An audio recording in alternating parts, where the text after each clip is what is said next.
Hello friends, तो अपने पिछले लेक्चर में फर्स्ट लेक्चर में हमने डिस्कस किया था general characteristics of transition elements, जिसमें हमने 6 कैरेक्टरिस्टिक्स के बारे में डिस्कस किया।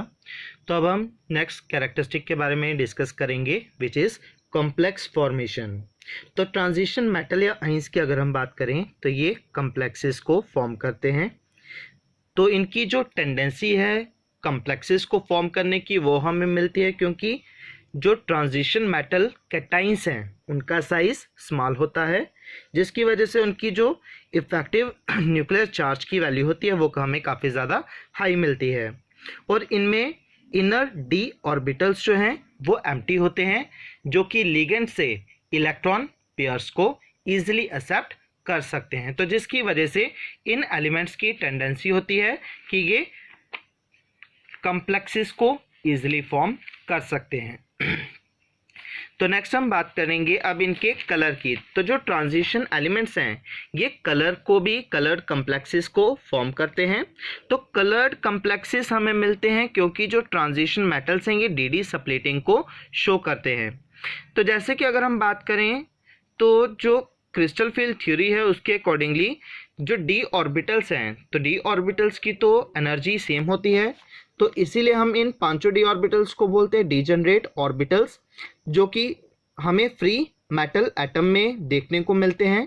पर लेकिन जब ट्रांजिशन मेटल एटम या आयन को नंबर ऑफ लिगेंड्स अप्रोच करेंगे बॉन्ड्स को फॉर्म करने के लिए, तो जब वो अप्रोच करेंगे तो ऐसे केस में अब इन पांचों डी ऑर्बिटल्स की एनर्जी फिर सेम नहीं रहती है due to increased inter electronic repulsions. तो जिसकी वजह से जो डी ऑर्बिटल है वो स्प्लिट होता है 2 सेट ऑफ डी ऑर्बिटल्स में। तो एक हम मिलता है ये lower set of D orbital और दूसरा मिलता है higher set of D orbital. तो इस lower set of D orbital को हम बोलते हैं T2G set of D orbital, और इस तरह से high energy set of D orbital को कहा जाता है EG set of D orbital. तो ये हमें स्प्लिटिंग मिलती है in case of octahedral field, कि जब कॉम्प्लेक्स ऑक्टाहेड्रल होगा तो ऐसे केस में T2G set of D orbital की एनर्जी कम होगी और EG set of D orbitals की एनर्जी ज़्यादा होगी। तो अब इन दोनों सेट ऑफ डी ऑर्बिटल्स में हम देख सकते हैं हमें स्लाइट एनर्जी डिफरेंस मिलता है, जिसको कि हम डेल्टा के साथ रिप्रेजेंट कर रहे हैं, और डेल्टा के बेस में हमने लिखा हुआ है O, जो कि इंडिकेट कर रहा है ऑक्टाहेड्रल फील्ड को। तो ये जो डेल्टा है ये हमें बताता है क्रिस्टल फील्ड स्प्लिटिंग एनर्जी, या जिसे हम बोलते हैं क्रिस्टल फील्ड स्टेबलाइजेशन एनर्जी को। तो ये एक एनर्जी डिफरेंस है इन दोनों सेट ऑफ डी ऑर्बिटल्स में। तो इट मीन्स जो फ्री मेटल एटम है तो उसके केस में हमें डी ऑर्बिटल्स की डीजेनरेसी मिलेगी कि पांचों डी ऑर्बिटल्स की एनर्जी सेम होगी, पर जब लिगेंड्स अप्रोच करेंगे तो ऐसे केस में वो डीजेनरेसी ब्रेकडाउन होने पे ही ये 2 सेट ऑफ डी ऑर्बिटल्स हमें मिलेंगे। तो अब हमें जो एनर्जी चाहिए इनकी स्प्लिटिंग में तो वो हमें मिलती है विजिबल रीजन में। तो जब अब इन कॉम्प्लेक्सेस के ऊपर वाइट लाइट फॉल करती है तो फॉल करने पे electron lower set of D orbital से higher set of D orbital की तरफ जंप करता है, और हमें पता है कि एक्साइटेड स्टेट का लाइफ टाइम काफ़ी शॉर्ट होता है, जिसकी वजह से इलेक्ट्रॉन वापस हायर सेट से lower set of D orbital की तरफ बैक मूव करेगा। तो इस तरह से एनर्जी पहले अब्जॉर्ब होती है और उसके बाद एनर्जी रेडिएट होती है। तो अब डिपेंड करेगा कि इलेक्ट्रॉन वाइट लाइट में जब फॉल करेगी तो उस रीजन से किस एनर्जी को अब्जॉर्ब करता है। तो जिन कलर्स को इलेक्ट्रॉन अब्जॉर्ब करेगा उसी का कॉम्प्लीमेंट्री हमें कलर मिलेगा कॉम्प्लेक्स का। तो जैसे कि अगर हम बात करें क्यूप्रिक साल्ट्स की, तो क्यूप्रिक साल्ट्स जो हैं ये अब्जॉर्ब करते हैं रेड लाइट को, तो जिसकी वजह से हमें क्यूप्रिक साल्ट्स का कलर मिलता है ब्लूइश ग्रीन। इसी तरह से टाइटेनियम साल्ट्स जो हैं तो इनका कलर हमें मिलता है पर्पल, क्योंकि ये अब्जॉर्ब करते हैं येलो लाइट को। तो इस तरह से डिपेंड करता है कि जो ये कॉम्प्लेक्सेस हैं कौन से कलर को अब्जॉर्ब करते हैं। जिस कलर को अब्जॉर्ब करेंगे तो उसी का हमें आगे कॉम्प्लीमेंट्री कलर मिलेगा। तो ये जो स्प्लिटिंग थी यहाँ पे डी ऑर्बिटल्स की 2 सेट ऑफ डी ऑर्बिटल्स में, इसे हम बोलते हैं डी स्प्लिटिंग। तो इसी डी स्प्लिटिंग की वजह से जो कॉम्प्लेक्सेस हैं ट्रांजिशन मेटल कॉम्प्लेक्सेस ये शो करते हैं कलर को, तो इनके हमें कलर्ड कॉम्प्लेक्सेस मिलते हैं। द नेक्स्ट प्रॉपर्टी की हम बात करेंगे विच इज मैग्नेटिक प्रॉपर्टीज। तो ट्रांजिशन मेटल्स जो हैं इनका मैग्नेटिक नेचर भी हमें मिलता है कि ट्रांजिशन मेटल्स में अनपेयर्ड इलेक्ट्रॉन्स प्रेजेंट हैं, पर इनमें कुछ ऐसे भी मेटल्स हैं या कॉम्प्लेक्सेस हैं जिनमें कि इलेक्ट्रॉन्स जो होंगे वो पेयर्ड होंगे। अगर तो इलेक्ट्रॉन सारे पेयर्ड होंगे डी ऑर्बिटल्स में, तो ऐसे केस में नेचर होगा डायमैग्नेटिक। तो ऐसे जो सबस्टेंसेस हैं मैग्नेटिक फील्ड उनको वीकली रिपेल करती है। पर अगर इलेक्ट्रॉन अनपेयर्ड होंगे, एक भी इलेक्ट्रॉन अनपेयर्ड होगा, तो उसकी वजह से नेचर होगा पैरामैग्नेटिक। तो ऐसे सबस्टेंसेस को मैग्नेटिक फील्ड अपनी तरफ वीकली अट्रैक्ट करती है। तो ऐसा देखा गया कि अब जो ट्रांजिशन मेटल्स हैं इनके हमें जो कॉम्प्लेक्सेस मिलते हैं जनरली इनमें नंबर ऑफ अनपेयर्ड इलेक्ट्रॉन ज़्यादा होते हैं, जिसकी वजह से इनका नेचर हमें पैरामैग्नेटिक ही मिलता है। तो पैरामैग्नेटिक कैरेक्टर इंक्रीज होता है क्योंकि नंबर ऑफ अनपेयर्ड इलेक्ट्रॉन्स इनमें ज़्यादा होते हैं।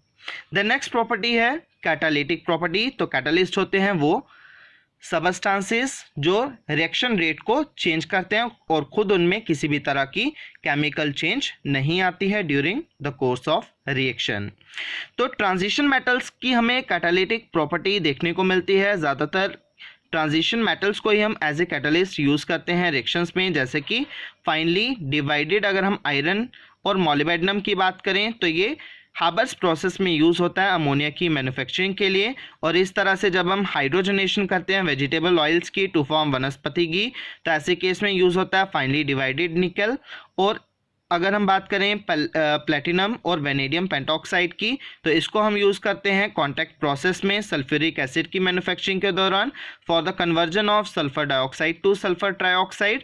और इस तरह से फेंटन्स रिएजेंट जो कि मिक्सचर होता है फेरस सल्फेट और हाइड्रोजन परऑक्साइड का, जिसको कि हम यूज़ करते हैं for the conversion of alcohols to aldehydes. तो इस तरह से बहुत सारे ऐसे ट्रांजिशन मेटल या उनके कॉम्प्लेक्सेस हैं जिनको कि हम कैटलिस्ट की फॉर्म में यूज करते हैं। तो इन ट्रांजिशन मेटल्स को हम कैटलिस्ट की फॉर्म में यूज इसीलिए करते हैं क्योंकि जो ट्रांजिशन मेटल्स हैं इनकी टेंडेंसी होती है वेरिएबल ऑक्सीडेशन स्टेट्स को शो करने की। जैसा कि हम देख सकते हैं इस रिएक्शन में कि वेनेडियम पेंटॉक्साइड को ट्रीट किया जा रहा है पहले सल्फर डाइऑक्साइड के साथ, जो कि बना रहा है सल्फर ट्राइऑक्साइड और वेनेडियम टेट्राऑक्साइड, और उसके बाद उसकी ऑक्सीडेशन हो रही है जिससे कि वो फर्दर कन्वर्ट हो रहा है वेनेडियम पेंटॉक्साइड में। तो अब ये जब हम ऑक्सीडेशन करते हैं sulphur dioxide two sulphur trioxide, तो उसमें ये वेनेडियम पेंटॉक्साइड जो है ये एज ए कैटलिस्ट यूज हो रहा है, क्योंकि अब इसमें देख सकते हैं आप कि वेनेडियम की जो ऑक्सीडेशन स्टेट है वो है +5 और वेनेडियम टेट्राऑक्साइड में वेनेडियम की ऑक्सीडेशन स्टेट है +4। तो वेनेडियम +5 और +4 वेरिएबल ऑक्सीडेशन स्टेट को शो कर रहा है, तो जिसकी वजह से ये फॉर्म कर रहे हैं यहाँ पे एक अनस्टेबल इंटरमीडिएट को, तो जिसकी वजह से टेंडेंसी है वेनेडियम की कि ये कैटालिटिक प्रॉपर्टी को शो करेगा। देन नेक्स्ट अगर हम बात करें तो ये जो ट्रांजिशन मेटल्स होते हैं ये एक सूटेबल सरफेस को प्रोवाइड करते हैं, जिसकी वजह से रिएक्टेंट मॉलिक्यूल इनकी सरफेस पे फर्स्टली एड्सॉर्ब होते हैं और उनकी सरफेस के ऊपर रिएक्शन को कैरी आउट करते हैं, तो जिसकी वजह से ट्रांजिशन मेटल्स की कैटालिटिक हमें प्रॉपर्टी मिलती है।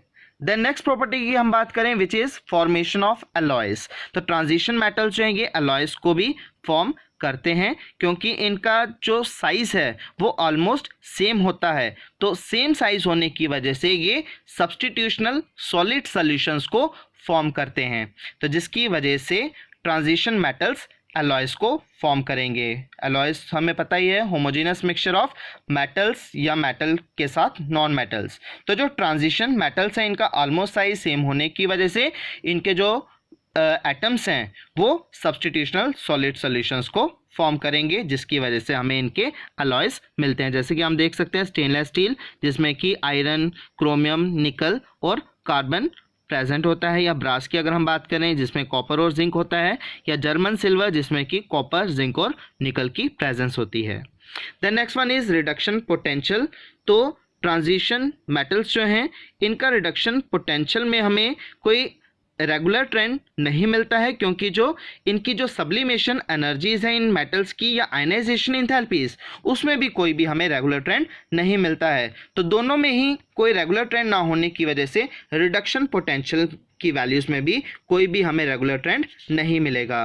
देन नेक्स्ट हम बात करें प्रॉपर्टी की, विच इज़ इंटरस्टिशियल कंपाउंड्स। तो ये जो ट्रांजिशन एलिमेंट्स हैं ये इंटरस्टिशियल कंपाउंड्स को भी फॉर्म करते हैं, क्योंकि जो नॉन मेटल एटम्स हैं जिनका साइज रिलेटिवली स्मॉल है, जैसे हाइड्रोजन हो गया, बोरॉन, कार्बन एंड नाइट्रोजन, तो ये जो एटम्स हैं स्मॉल साइज्ड एटम्स, ये एटम्स क्या करते हैं कि जो ट्रांजिशन मेटल के क्रिस्टल लैटिस हैं उनमें जो एम्प्टी स्पेसिस होती हैं या जिन्हें हम बोलते हैं इंटरस्टिशियल साइट्स, उन साइट्स को ऑक्युपाई कर देते हैं, जिसकी वजह से ये फॉर्म करते हैं इंटरस्टिशियल कंपाउंड्स को। जैसे कि हाइड्रोजन फॉर्म करेगा हाइड्राइड्स को, बोरॉन बोराइड्स को, कार्बन कार्बाइड्स को, नाइट्रोजन नाइट्राइड्स को, by combining with transition metals. की ट्रांजिशन मेटल कि क्रिस्टल लैटिस में जो खाली जगह होंगी, एम्प्टी स्पेसिस होती हैं, जिन्हें हम इंटरस्टिशियल साइट्स बोलते हैं, उन इंटरस्टिशियल साइट्स में ये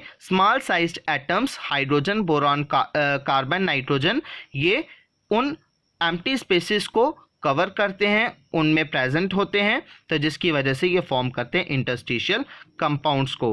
तो अब इनकी प्रेजेंस होने की वजह से जो इंटरस्टिशियल कंपाउंड्स बनते हैं इनकी मैलेबिलिटी, डक्टिलिटी कम हो जाती है, जबकि टेंसाइल स्ट्रेंथ हमें इनकी ज़्यादा मिलती है, और इनका जो मेल्टिंग पॉइंट होता है वो हमें प्योर मेटल के कंपैरिजन में ज़्यादा मिलता है, और इनकी जो हार्डनेस है वो भी हमें ज़्यादा मिलती है। जैसे कि अगर हम बोराइड्स की बात करें तो जो बोराइड्स हैं इनके, वो इवन डायमंड के कंपैरिजन में, डायमंड के साथ अगर कंपेयर किया जाए तो उनकी डायमंड के साथ क्लोजनेस है कि जितनी डायमंड की हार्डनेस है उतनी ही ट्रांजिशन मेटल के बोराइड्स की भी हमें हार्डनेस देखने को मिलती है। तो ये थी general characteristics of transition elements. Thank you.